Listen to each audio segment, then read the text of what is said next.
Alhamdulillah, alhamdulillahilladzi an'ama alaina bi ni'matil iman wal islam. Asyhadu an la ilaha illallah wahdahu la syarika lah wa asyhadu anna Muhammadan abduhu wa rasuluhu la nabiyya ba'dah. Wassalatu wassalamu ala Rasulillah wa ala alihi wa sahbihi wa mawalah.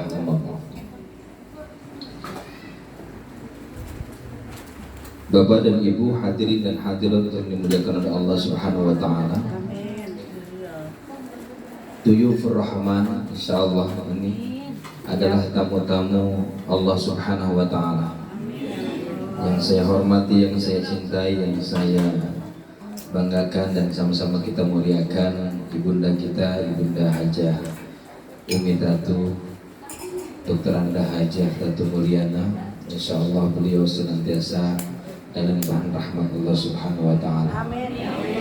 Keberkahan, sehat, afiat semuanya. Amin. Dan juga yang saya hormati Ustazah Umi Nona yang insyaallah dirahmati oleh Allah Subhanahu wa taala.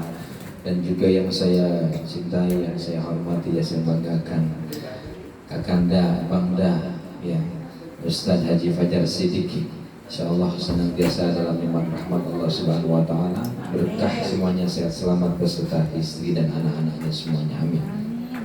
Dan semua yang hadir, Bapak Ibu calon-calon haji ya, calon-calon haji, insyaallah di Rahman, tamu-tamu kekasih Allah, insyaallah semuanya tamu Allah yang insyaallah diberkahi dirahmati oleh Allah Subhanahu wa ta'ala. Saya pernah mendapatkan nasihat yang luar biasa sampai saat ini saya masih pegang dan saya selalu sampaikan kepada jamaah ketika mau berangkat haji atau umroh. Apa yang disampaikan oleh seorang guru kepada saya. Waktu itu pertama kali saya mau berangkat haji tahun 2006 dan alhamdulillah dengan rahmat dan izin Allah, ridha Allah, saya mendapatkan haji akbar.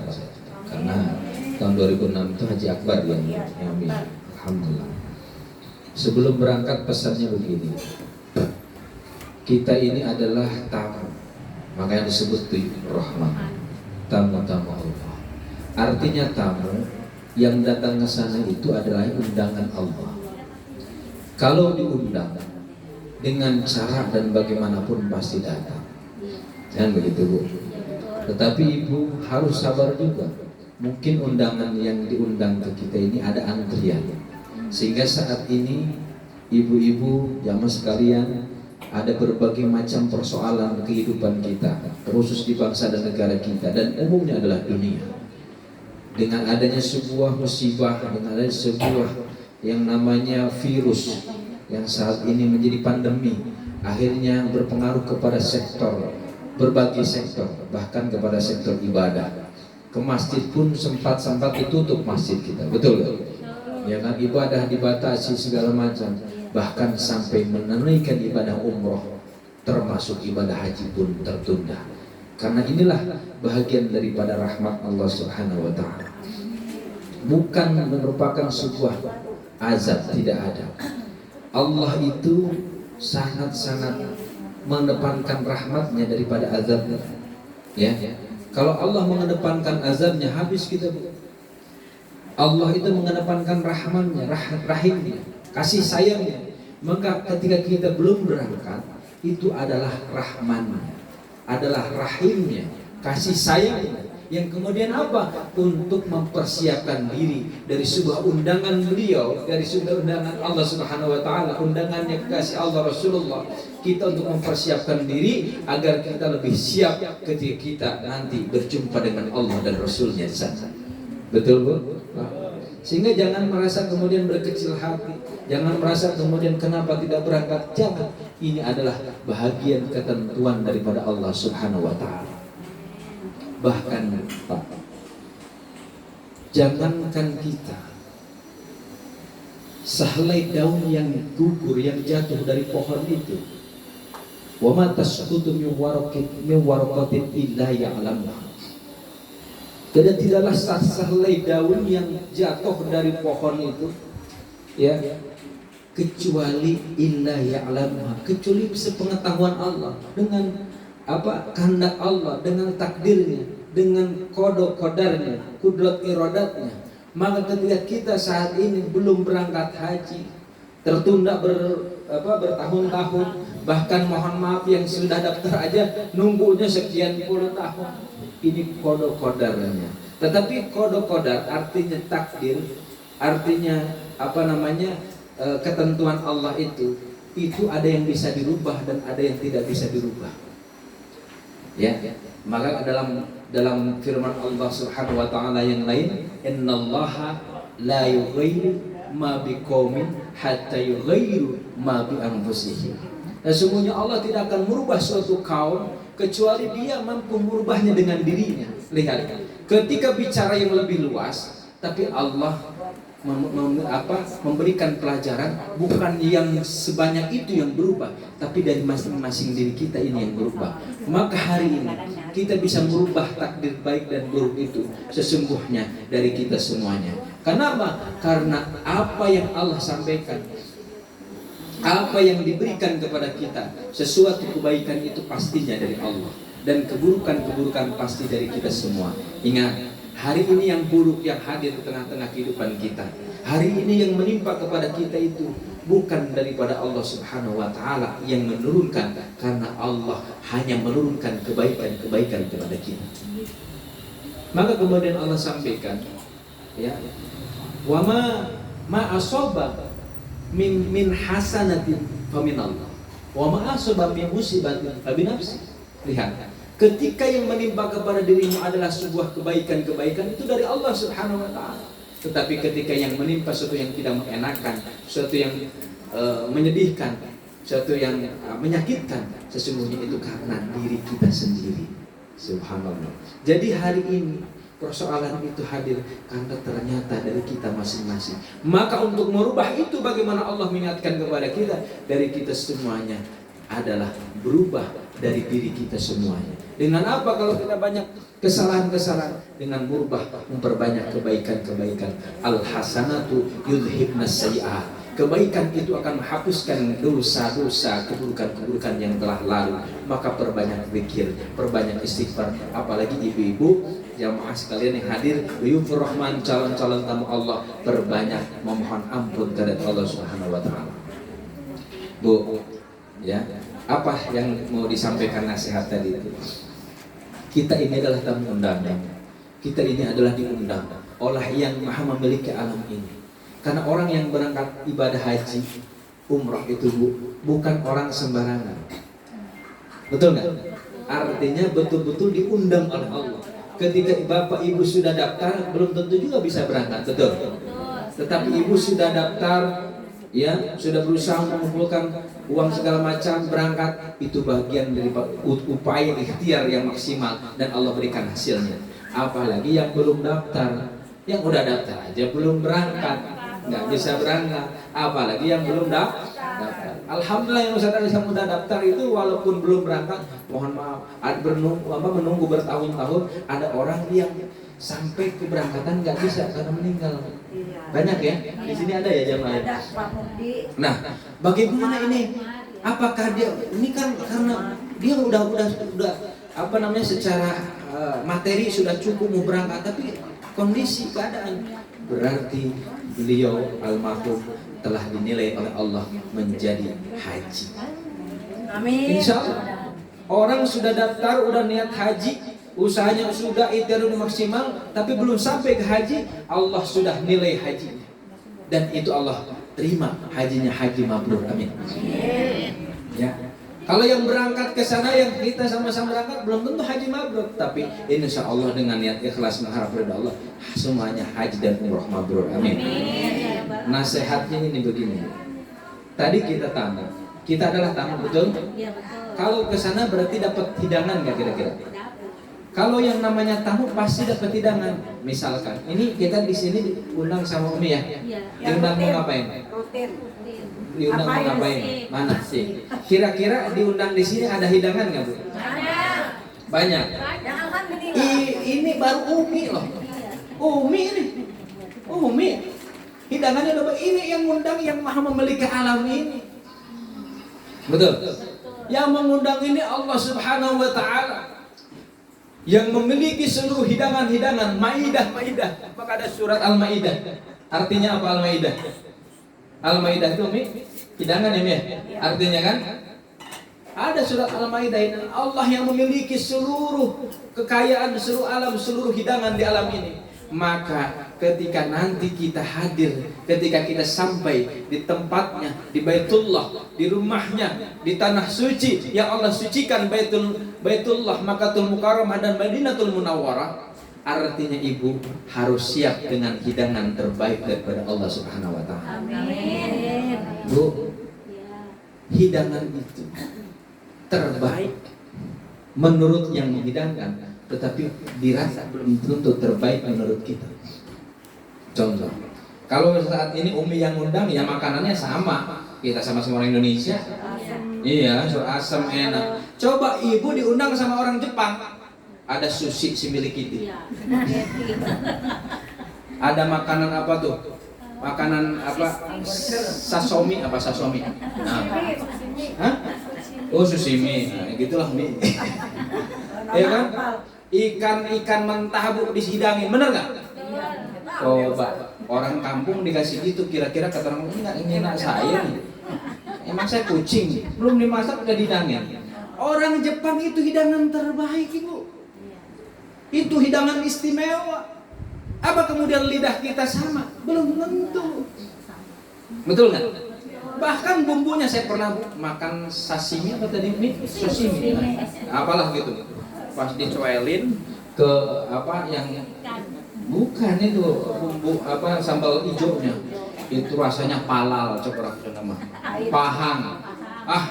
Bumbu rasa lah, nggak jelas rasanya. Ini artinya apa? Nanti hidangan Allah pun demikian. Hidangan Allah itu tidak selalu merasa kita itu enak, tidak selalu merasa itu senang, bahkan ada sesuatu yang mungkin sedih, ada sesuatu yang mungkin tidak mengenakan. Itu semua jadikan ini adalah hidangan terbaik daripada Allah Subhanahu wa taala. Kadang ketika kita tawaf, ada yang ikut, ada yang injek, ada yang segala macam. Jangan dibalas lagi, disikut-sikut lagi, diinjek-injek lagi misalkan. Itu adalah hidangan terbaik daripada Allah Subhanahu wa taala. Kadang kita ditinggalin teman, kadang kita mohon maaf, tiba-tiba ada sesuatu yang tidak mengenakan dengan sesama. Gak usah kita sikapi dengan apa? Dengan marah, dengan kesal, sikapi dengan sabar, dengan ikhlas, dan inilah bagian daripada hidangan Allah Subhanahu wa taala. Ketika kita menerima semuanya, ini adalah hidangan terbaik daripada Allah Subhanahu wa taala, dan kita bersyukur kehadiran Allah Subhanahu wa taala, maka yang akan mendapatkan apa? Adalah nikmat, rahmat, bahkan satu titel yang tidak akan bisa diberikan oleh makhluk siapapun kecuali Allah. Al-hajjul mabrur laisal jazaa'ul jannah. Haji mabrur itu tidak lain tidak bukan balasannya adalah surganya Allah Subhanahu wa taala. Sedikit kalau saya cerita dari mulai berangkat mikot, udah tahu ya mikot di mana? Mikot nanti kalau di Madinah berarti Bir Ali ya Mi? Iya, Bir Ali. Bumi ke Mekah dulu ke? Belum ada. Oke, misalkan di Madinah berarti Bir Ali. Kalau di Mekah berarti Jeddah ya? Jeddah. Ada kalau dulu tuh di pesawat ya. Di mana namanya Lam-Lam loh. Tapi sekarang kan secara istimewa para ulama boleh di Jeddah kan gitu. Nah, nanti itu ya, itu kalau cerita dari itu pasti lama. Saya terakhir aja tutup dengan apa? Seluruh rangkaian ibadah haji, seluruh rangkaian ibadah umroh itu pasti berakhir dengan yang namanya sa'i. Udah belajar sa'i tadi? Oke. Sa'i di mana? Ibu? Di Mekah. Di Mekah. Ibu tadi sa'i di mana di sini? Di sini. Ntar di Pondok Gede. Pondok Gede. Bu, pasti haji umroh terakhirnya akan ditutup dengan ibadah yang namanya sa'i. Sa'i itu adalah apa? Dari Safa, Marwah, Marwah, Safa. dan itu nampak jelas dari perjalanan Nabi Ismail, Nabi Ibrahim, Siti Hajar, itu nampak jelasnya. Jadi sebuah perjalanan sa'i itu enggak langsung ujung-ujung ada itu. Itu nampak jelasnya, Bu. Tahu nampak jelas? Sejarahnya. Sejarah yang menyebabkan adanya sa'i itu prosesinya adalah sejarah dari Nabiullah Ibrahim alaihissalam beserta istrinya yang kedua Siti Hajar dan putranya yang pertama dari istri kedua yaitu namanya Nabi Ismail. Ini harus tahu dulu. Ya, mungkin yang selama ini ibu taunya sa'i antara Safa Marwah, betul ya? Ya. Nah, prosesnya apa ini? Prosesnya ibu, bapak, bahwa dari sebuah proses itu melahirkan yang namanya sa'i.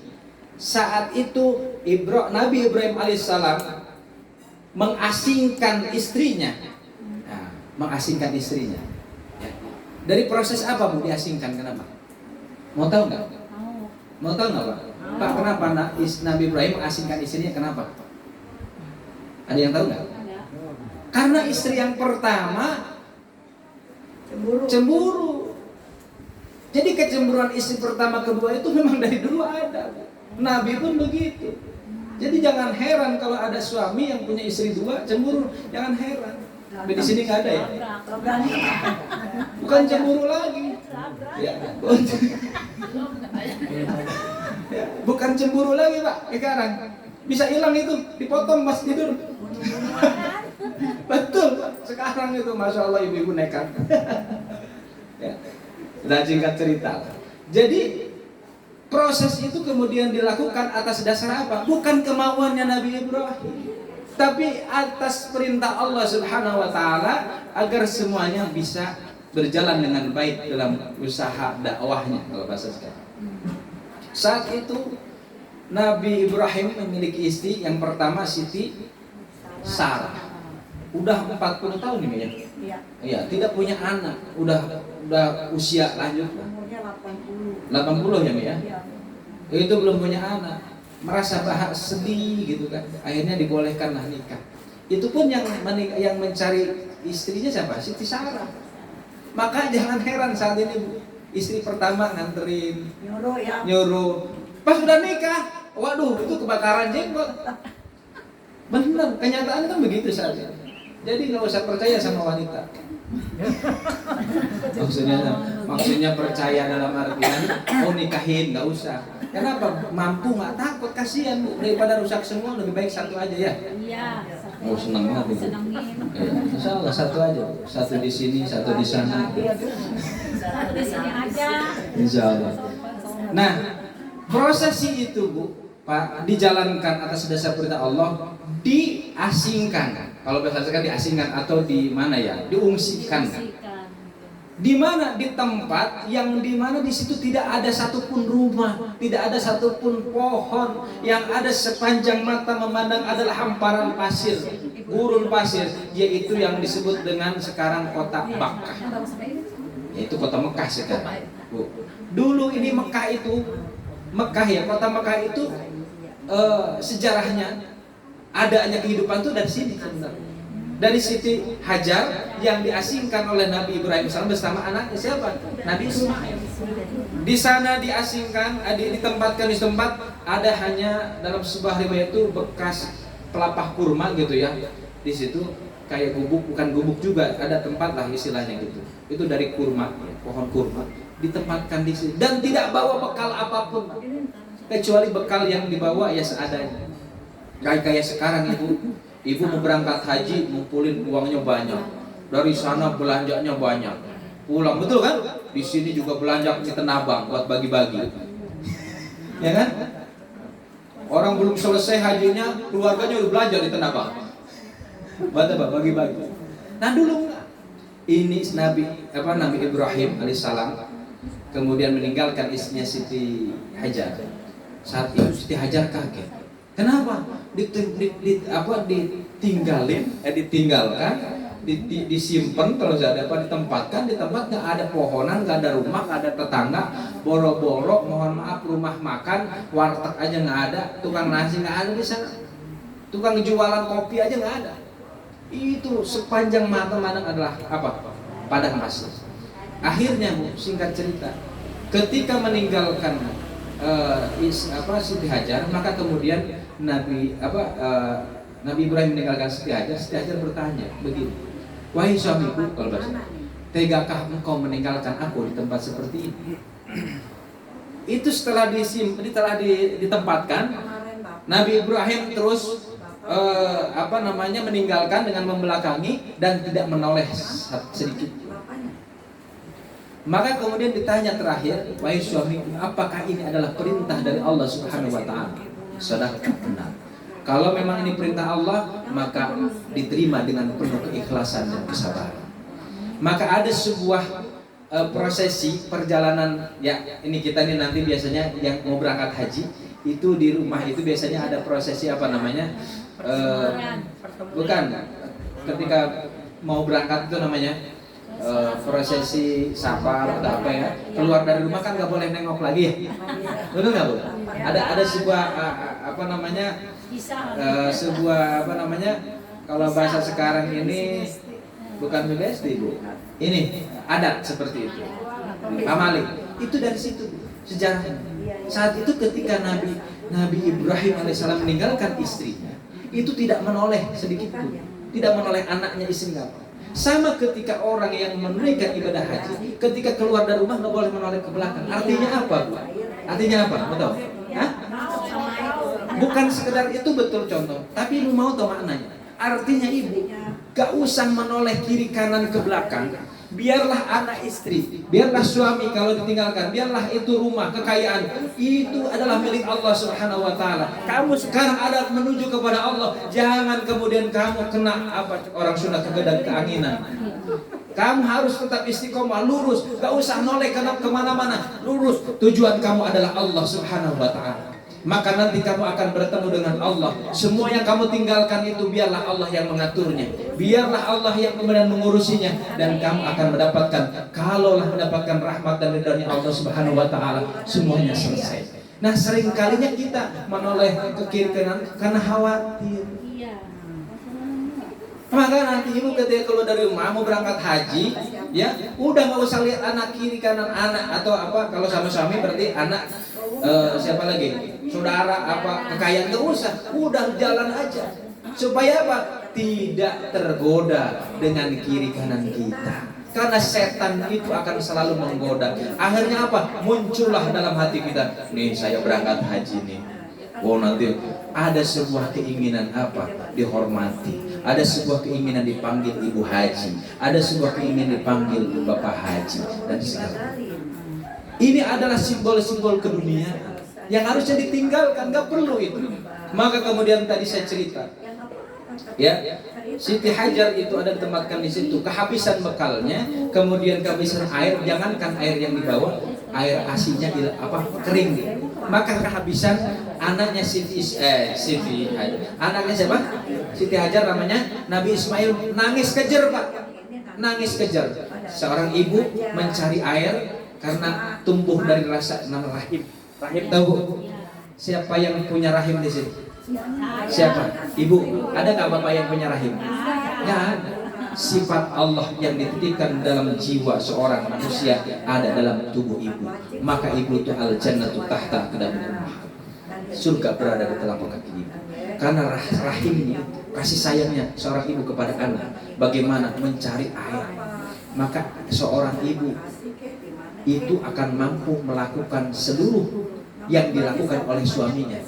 Tetapi suami tidak akan mampu melakukan seluruh yang dilakukan oleh istrinya. Apa? Melahirkan. Kalau istri bisa naik pohon manjat pohon kelapa, bisa, ya kan? Nyangkul bisa. Mohon maaf, jadi supir bis bisa, masinis bisa, semua bisa ibu-ibu. Kalau bapak-bapak suruh lahirin bisa? Enggak bisa. Inilah Bu, Pak. Akhirnya apa? Larilah Siti Hajar itu dari mana? Dari tempat yang diasingkan itu lari ke Bukit Sofa, cari air. Berapa kali Bu sa'i? Bu, berapa kali sa'i? Oh, 7 kan? Oke. Pertanyaannya kenapa 7 kali? Ayo. Ibu mau berangkat aja biar ini ilmu jarang saya kasih tahu. Ini di sini aja. Kenapa sa'i 7 kali? Ada orang yang badannya gede, gegap, kagak. Itu bisa 10 kali, bisa 8 kali, bisa lebih dari 7 kali. Itu bisa. Kenapa enggak? Ada orang sakit, bahkan ditanduk, bahkan didorong-dorong pakai apa? Pakai roda. Kenapa itu harus 7 kali lagi? Kenapa enggak sekali aja? Ayo. Satu, itu napak tilas tadi ya, karena saya 7 kali. Apa yang dilakukan saat itu selesai antara Safa Marwah, yang dicari apa saat itu? Air. Nemu nggak airnya di situ? Enggak. Antara Safa Marwah itu nggak nemu. Maka kemudian Siti Hajar menyampaikan kepada Allah, ya Allah, telah kupenuhi perintahmu dan saat ini kusempurnakan dengan memohon kepadamu dan bertawakal kepadamu. Jadi mencari air antara Safa Marwah nggak ketemu, yang ada fata morgana. Saya menganalogikannya bahwa ketika kita mengejar tadi kan adalah cari air. Air itu yang dikejar di antara Safa Marwah, yang ketemunya adalah fata morgana. Ternyata kehidupan ini di dunia seperti fata morgana itu. Yang dicari itu tidak ada. Maka kemudian sa'i maknanya apa? Sa'i itu artinya adalah usaha, ikhtiar. Ikhtiar kita dalam sehari semalam berapa kali? Dalam sehari semalam berapa kali? Sehari semalam. Ya sekali sehari semalam. Ini kehidupan kita adalah 7 hari. Artinya dalam seminggu ini ada 7 hari. Sebulan sama nggak? Enggak. Tapi Sabtu Minggu ada nggak yang 1 minggu 8 hari, 5 hari? Ada. Simbol bahwa hidup kita 7 hari. Inilah sa'i. Maka ikhtiar kita maksimalkan seperti sekarang ini. Tetapi hasil tidak wajib. Karena ketika cari air di antara Safa Marwah, namun tidak ada. Di mana namunnya? Jauh, hampir 500 meter dari Safa Marwah keluar air, muncul yang bekas tadi anak saking kalau anak nangis kan kejar nginjek kakinya itu ditendang-tendang kan gitu.